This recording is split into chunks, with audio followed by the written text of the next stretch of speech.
Soap போட்டு துணியை துவைக்கும் பொண்ணே, சின்ன பொண்ணு கண்ணே, உன் கையை நோவுத காலை நோவுத பொண்ணே, சின்ன பொண்ணு கண்ணே. காலையில இப்படி கரண்ட் போகணும் நான் என்னத்த கண்டேன். கூலிங் கிளாஸ் போட்டு உட்காந்து துவைக்கிற மாதிரி ஆயிப்போச்சு நம்ம நிலைமை. சீக்கிரம் துவைச்சு போட்டு போவாமா.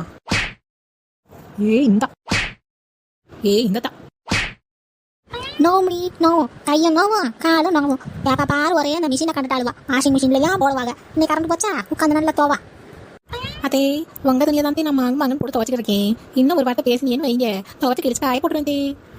என்னது என் துணி பிரிச்சு காய போடியா? உங்க ஒப்பை வாங்கி கொடுத்தாதி, என் மையம் எடுத்து கொடுத்தாதி, ஒண்ணு விடுவேன். ஊர் அளவுக்கு எல்லாம் பழிச்சு துவைச்சு காய போடியா?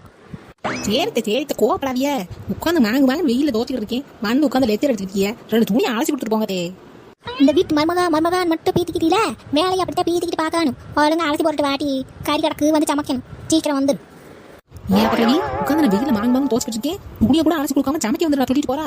இரு நீ கொஞ்சம் சேலையை பூரா 2 ஆக்கி